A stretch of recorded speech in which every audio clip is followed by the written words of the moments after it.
The abandoned asylum of York County did not begin as a place of horror. At least, not on paper.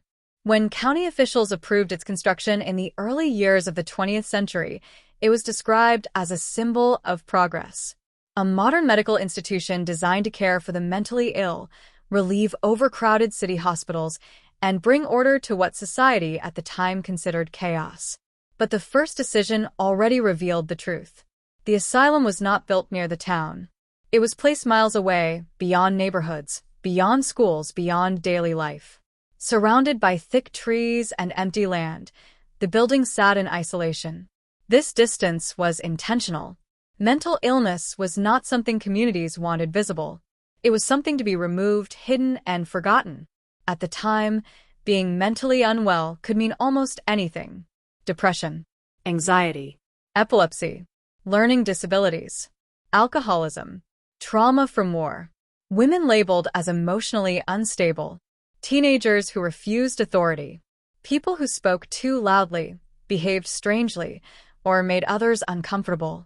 Families were often encouraged to commit relatives for their own good. Paperwork was simple. Once signed, control transferred entirely to the institution. And once inside, leaving was not guaranteed. Early blueprints show the asylum was designed to house a limited number of patients, divided by gender and condition. But within just a few years of opening, records show it exceeded capacity. Beds were added. Hallways were repurposed. Privacy disappeared. The building became crowded, loud, and tense. Funding did not increase with the population. Staffing remained thin. One attendant could be responsible for dozens of patients at once. Overworked nurses relied on control rather than care. Order became more important than recovery. Medical practices of the era were harsh, but the asylum applied them aggressively. Restraints were common.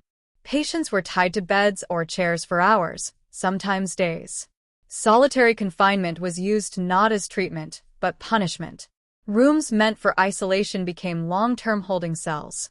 Electroshock therapy was introduced mid-century and quickly overused. Sedatives were administered heavily to keep wards quiet. Patients who resisted were labeled uncooperative. Their treatment intensified rather than softened. Former staff later described a system that dehumanized everyone inside, patients and workers alike. Compassion was worn down by exhaustion. Abuse became routine, not because every worker was cruel, but because the system itself was. Medical logs from the 1930s through the 1960s reveal troubling patterns. Patients admitted with mild conditions remained institutionalized for decades. Names appeared on intake lists and vanished from follow-up records. Injuries were recorded without explanation. Bruises, broken bones, head trauma, all dismissed as accidents. Death certificates often listed vague causes. Heart failure, illness, natural causes. Autopsies were rare. Families were not always notified promptly. In some cases, they were informed years later, or not at all. Local newspapers occasionally hinted at problems. Small articles mentioned inspections, staff dismissals, or incidents within the asylum. None were ever fully investigated publicly. The building remained open because closing it would force uncomfortable questions. What happened to the people inside? For many patients, the asylum became permanent. Families stopped visiting. Letters went unanswered.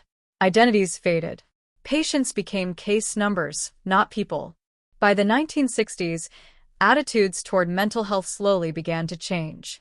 Civil rights movements pushed for transparency and humane treatment. New laws demanded oversight. Investigators finally entered the asylum with authority. What they found was enough to end it.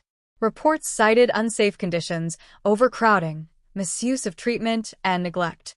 Renovation would have required massive funding. Reform would have required accountability. York County chose neither. They chose silence. The asylum was scheduled for closure. Patients were relocated quickly, often without adequate transition. Some were transferred to other facilities. Others were released into communities that had long forgotten them. The evacuation was rushed. Entire wings were sealed without being cleared. Medical equipment was abandoned. Patient files were left scattered. Personal belongings remained exactly where they had been last touched. Shoes beside beds.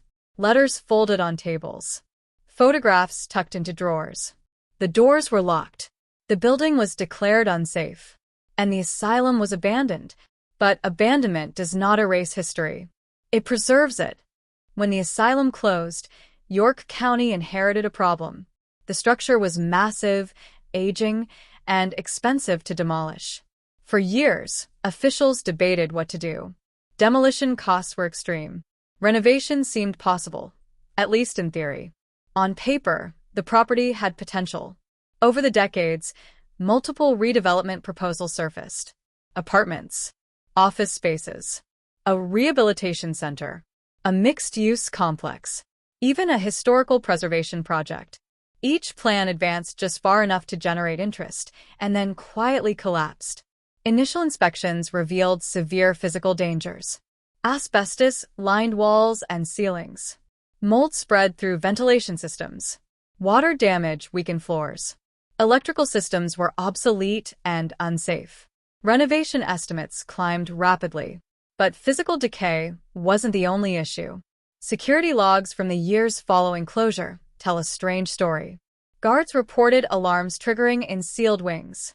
Motion sensors activating without visible movement. Doors found unlocked despite being chained shut. Reports were filed. Then guards resigned. The county reduced overnight security without explanation. Residents nearby began noticing unusual activity.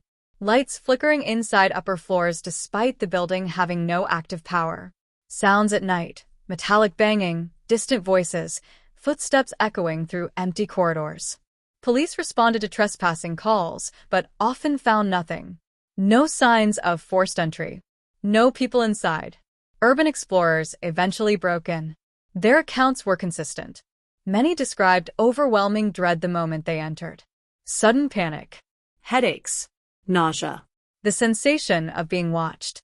Several reported hearing crying or whispering from the basement levels, areas once used for isolation and confinement. Some left immediately. Others refused to return. No official investigation ever confirmed paranormal activity, but no one denied the pattern. Every attempt to occupy the building failed. Squatters never stayed long. Caretakers quit. Contractors refused to continue work. Film crews shortened shoots or abandoned them entirely. The county stopped promoting redevelopment. Fences went up. Warning signs appeared. The asylum faded from public discussion, becoming something people avoided rather than explained. Inside, time stood still. Patient records still litter floors. Names, diagnoses, and dates remain scattered across rooms where real people once lived and suffered. Nature slowly reclaims the building. Walls crumble. Roofs collapse. Paint peels. The structure decays, but the memory does not. Some believe the asylum is haunted. Others argue something more grounded and more disturbing. That places marked by extreme suffering retains psychological weight.